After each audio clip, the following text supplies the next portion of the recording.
大家好，我是家庭主妇练习生的布 C。我最近很喜欢研究那些用传统技法制作的各式糕点。那端午节要到了，我们来试做看看用纯米制作的果粽龟掌。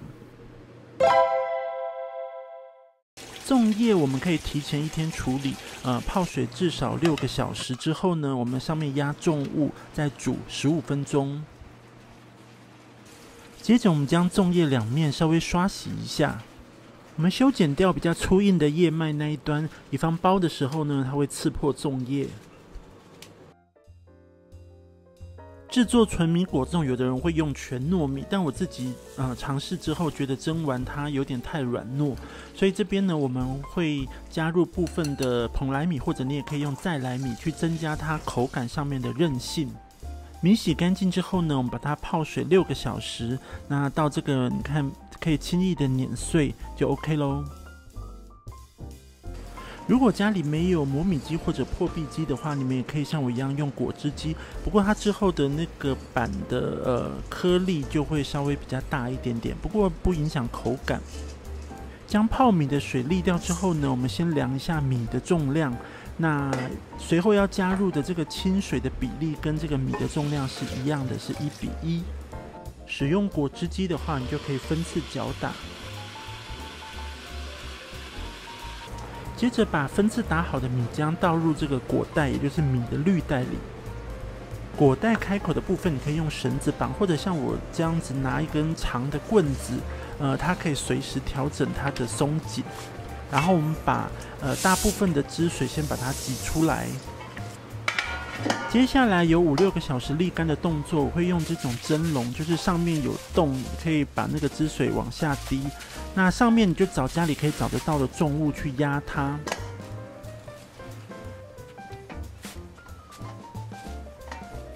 生米从浸泡到打成米浆，再到脱水之后制成的，等一下我们会看到的板呢，大概会重量会增加到1.4到1.5倍，所以以后你就可以自己去计算说你要制作多少的粽子，然后需要多少的米。馅料的部分我们有猪背，那用米酒浸泡1个小时，虾米跟香菇呢用水浸泡半个小时即可。接着我们把香菇切丁，这个蒂头也可以留下来，香菇水也保留下来。咸蛋黄呢，你可以用绍兴酒或者用米酒稍微浸泡一下去腥。炒制猪肉的时候，我锅里没有放油，我希望是用这个中小火去煸炒这个猪肉，让它自己本身的油脂呢可以被释放出来。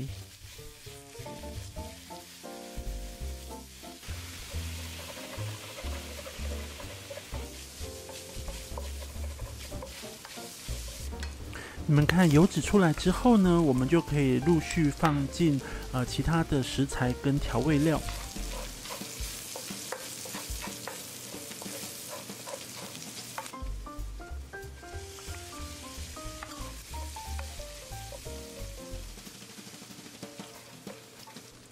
这里是大概1碗的香菇水。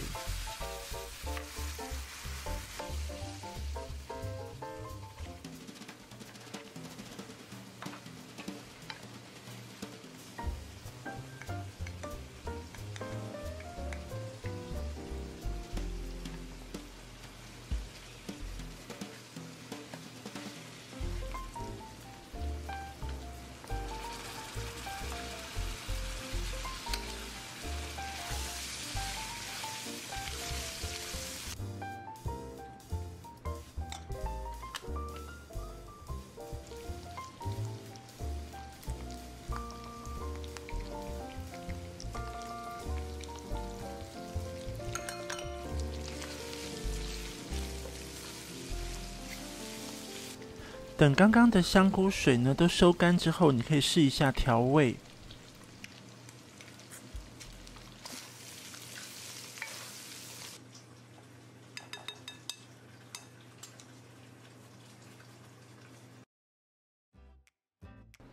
前面制作好的板，它的结构是松散的，所以我们需要一个东西去把它粘着起来，这东西就叫做板母。我们取板重量的1/10呢，然后把它分成像这样子一块一块的，放到注意哦，是沸水里面去煮，不要放到冷水煮，否则它会散开来。等到它全部浮起来之后呢，这个就叫做板母。接下来我们要把板母跟板以及白糖呢，把它搅拌在一起。那你也可以用手操作。会加入白糖是因为我们想要让这个果粽的皮呢，它有一点甜味，那跟这个内馅的咸能够搭配在一起。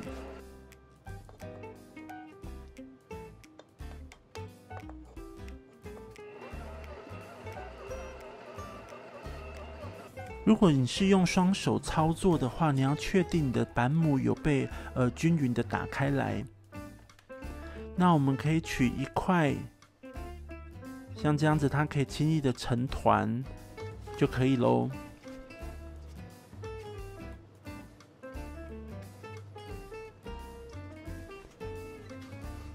那记得盖上一块湿布，以免它风干。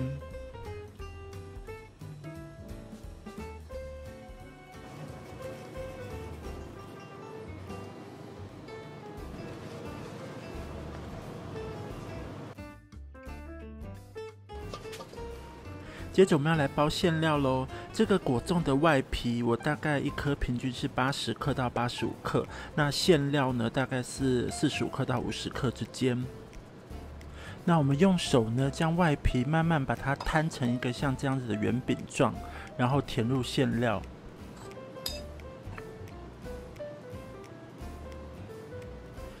然后我们把这个皮跟馅呢放在一只手的虎口之间，下面另外一只手托着，那虎口呢就慢慢的滚圆，慢慢的收口。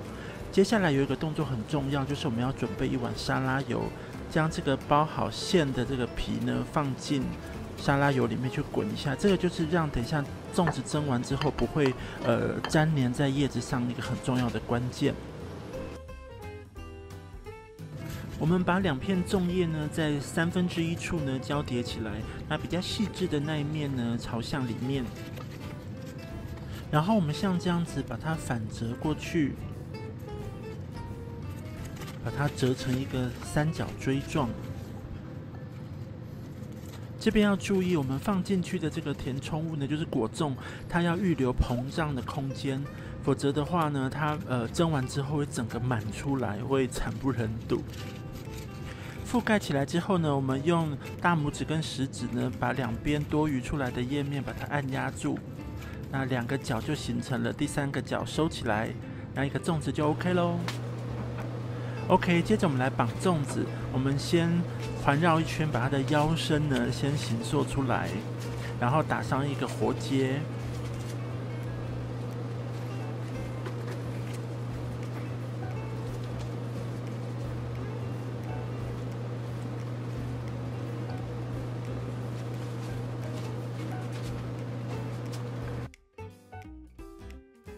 要蒸制像果粽这种米制品呢，一般来讲我们就是等锅子上气之后呢，全程中小火。你也可以在锅盖下面放一根这个汤匙去泄压。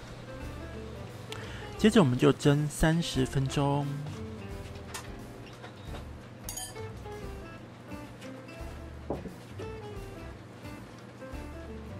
OK， 出炉喽，我们把它挂起来放凉一下。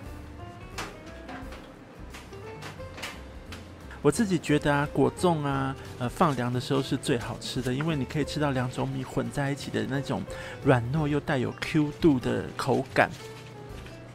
有的人可能觉得用市售的糯米粉做方便多了，但就是每个人的选择啦。